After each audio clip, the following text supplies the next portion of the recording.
November talni laithangnai salni chidok salmaribo kerongmuk sal palainano riksawi Tripura High Court Auditorium kaisa koklam panda songchajakha. O pandani kok bothomangkha social liberty a constitutional dream fulfilled. O pandano chengshairkha Tripura High Court ni dorbar nokphang okra a kuresi. Tayo pandao manjakbaikha hasteni Advocate General Torun Kanti Bomik Tripura Bar Council Chairman Pramod Dor tai High Court Bar Association ni Songpadok Paromita Dor akosong. Jotono hambai tai lamsogoi kokyachakha High Court Bar Association ni Sabapati Shankar Kumar Deb. They are present here. Learned Secretary of the High Court Bar Association, the learned judicial members, judicial officers, all present here, and my beloved students of law colleges, and also the members of the media. We have assembled here to observe Law Day. Now, we the people of India gave unto ourselves the Constitution on this 26th day of November 1949. Subsequently, the Constitution was amended by the 42nd Constitutional Amendment, and the words Socialist Democratic Republic was substituted for the words. Now, we have promised to, by our Constitution, we gave the Constitution to ourselves. We promised justice, social, economic, and political. After a long 70 years, have we achieved the goal we cherished on the day we had our Constitution? We have progressed, we have advanced, we have gone a long way, but still the economic disparity, social ills pervade throughout the nation. With the aim to do away with the social disparity, the Constitution makers framed the Constitution with the high ambition to do away with the casteism, which was for 10 years, but subsequently it has been amended from time to time. With this, I thank you all. I welcome you all again. With this, I conclude. Thank you.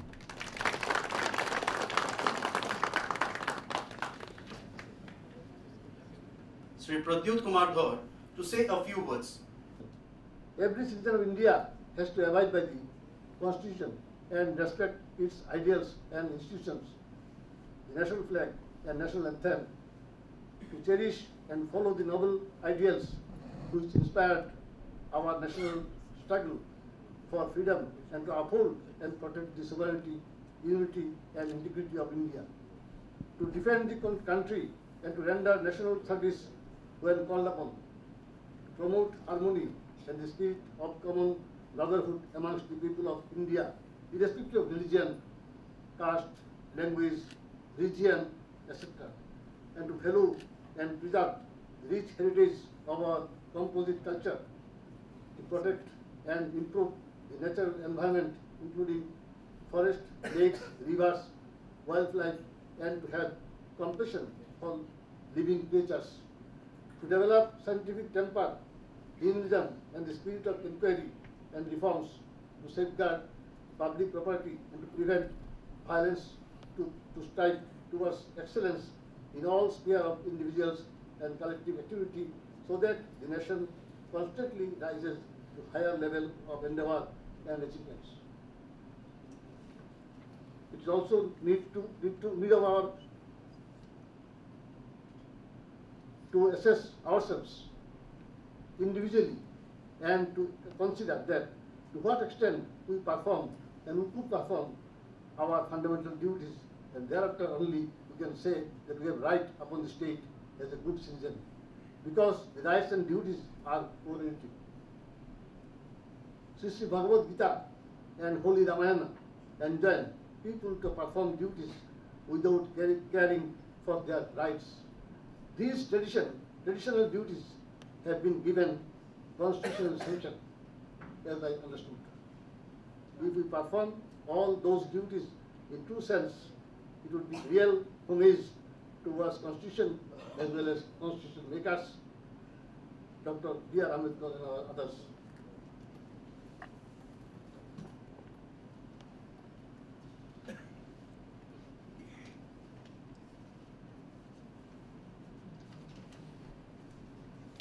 Dr. B.R. Ambedkar, Sanjay Panke, Jawaharlal Nehru, C. Rajagopalachari, Rajendra Prasad, Vallabhbhai Patel, Ganesh Vasudev, and others, including Dr. Shyama Mukherjee. They were the members of the body of Constitution, to frame the Constitution.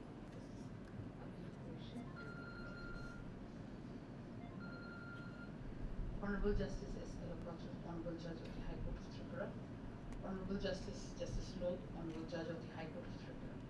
It was the dream of the makers of the Constitution to ensure justice, liberty, equality, to promote fraternity amongst all citizens of this vast and varied nation that we call India. The topic for today's colloquium requires us to look back on the journey of the constitutional dream and perhaps even consider the road ahead. Social liberty is so ingrained with the concept of liberty as envisaged in the preamble to our Constitution. For social liberty is nothing more than the right of all individuals, irrespective of their race, gender, status, and to be given every opportunity to attain a position in society which is in keeping with their capabilities in society.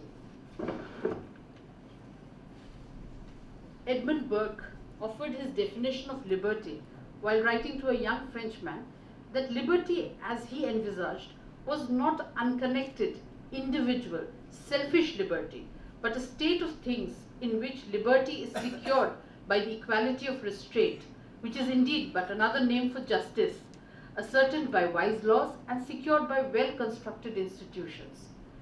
As India grows as a sovereign, socialist, secular, democratic republic, newer laws have been enacted to break down age-old barriers that prevented a citizen from leading a life with human dignity. Yet, in our journey, we have reached a point when we face newer threats to this constitutional dream of justice, liberty, equality, to promote fraternity amongst the citizens. An insidious threat, which I would like to borrow from the words of John Stuart Mill, social tyranny, which he describes as the tyranny of the prevailing opinion and feeling against the tendency of society to impose by other means than civil penalties its own ideas and practices as rule of conduct on those who dissent from them, to fetter the development and, if possible, prevent the formation of any individuality not in harmony with its ways, and compel all characters to fashion themselves upon the model of its own. My dear, before I speak something on the topic, it should be my duty to remember the memory of the freedom fighters who achieved this freedom for us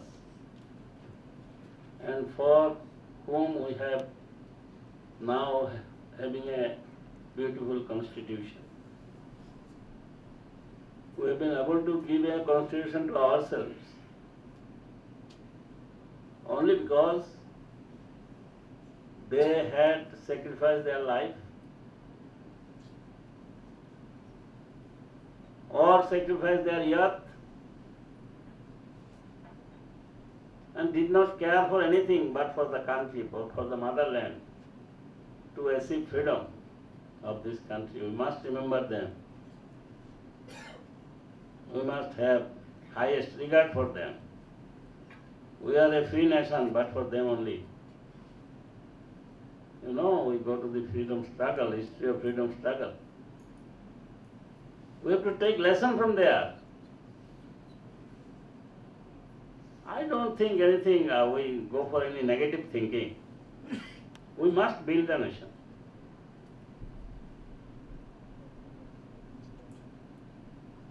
We are still wars. We are under foreign rule. From thousands of kilometers away from England, they used to rule us. Now we are a free nation. We are proceeding towards prosperity, a better life. We are developing day by day. Nothing to be pessimistic. Problems will be there, we will have to solve.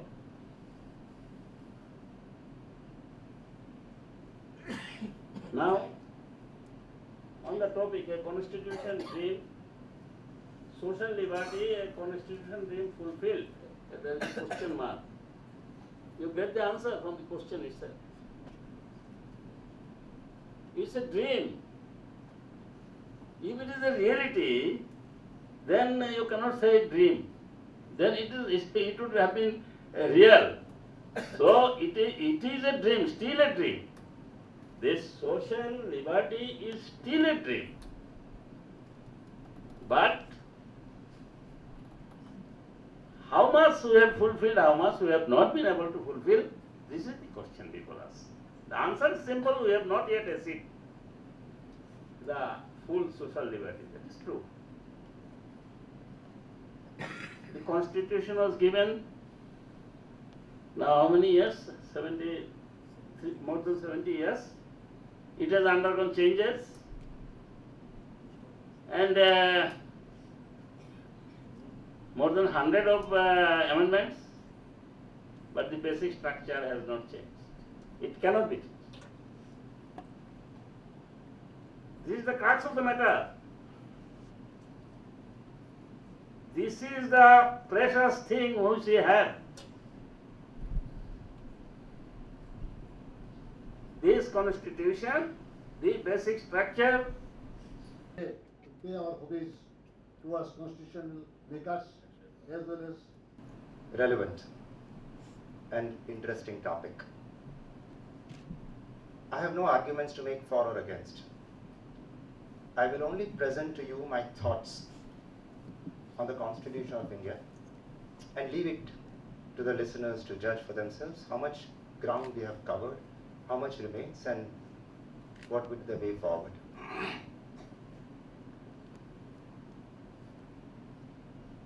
In the process, I would be presenting few small stories. This India story is made of number of small stories. A step forward, a step back, a gain here, a loss there. No nation can claim that we always made positive gains.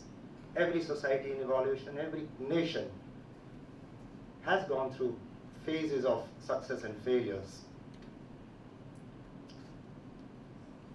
In the process, there may be some repetition. My senior colleagues and judges here would be knowing most of it. But there are young lawyers, judges, students. Permit me some repetition, therefore.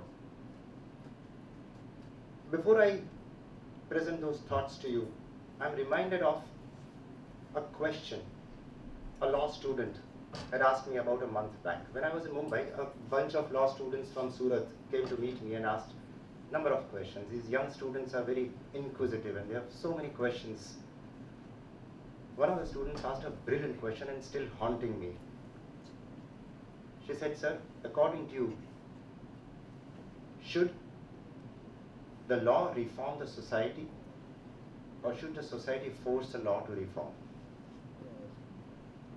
When we look at our constitution and its evolution, we'll look at the entire process through the prism of this question.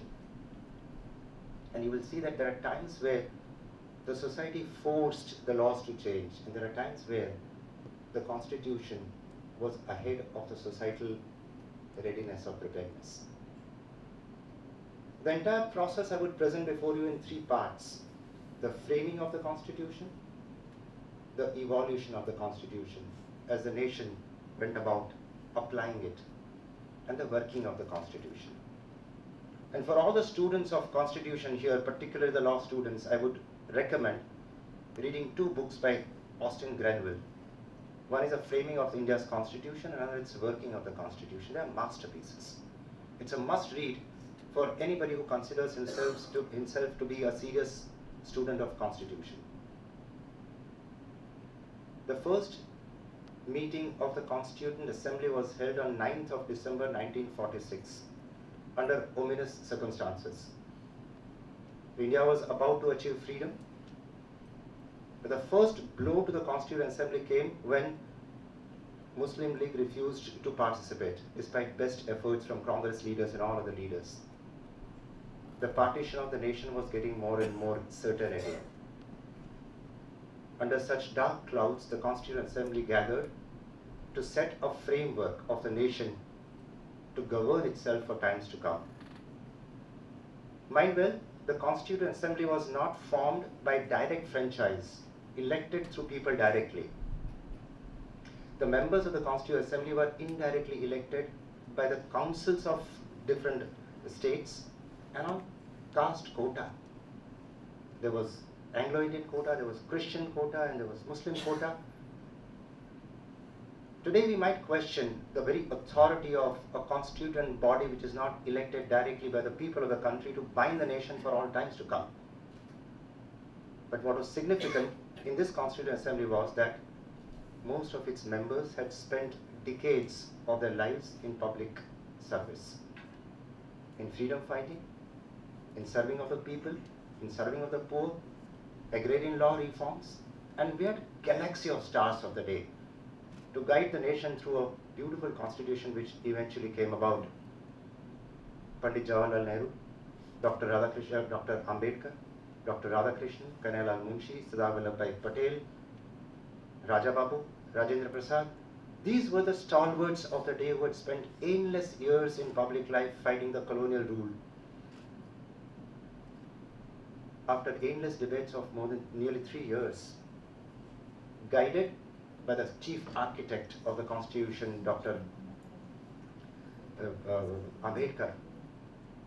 But whenever a political issue came, whenever there was a dissent, the driving force was the duo of Pandit Jawaharlal Nehru and Sardar Vallabhbhai Patel. The entire Constitution was framed after endless debates, but always on consensus. This process to prepare the Constitution, the Bar Council of Tripura, and the purpose of this observance has become successful for the delightful participation of all present here in this auditorium. First of all, I, on behalf of the Tripura State Legal Services Authority, convey my deep gratitude to my Lord Honorable Mr. Justice Wakil Abdul Hamid Kureshi, Honorable the Chief Justice, High Court of Tripura, and Honorable Patron-in-Chief, Tripura State Legal Services Authority, to grace the occasion as our Chief Guest.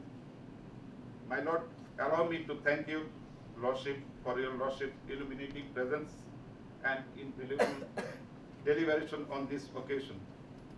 I must also acknowledge my indebtedness to my Lord Honorable Mr. Justice S. Talabatra Judge, High Court of Tripura, and Honorable the Executive Chairman of the Tripura State Legal Services Authority.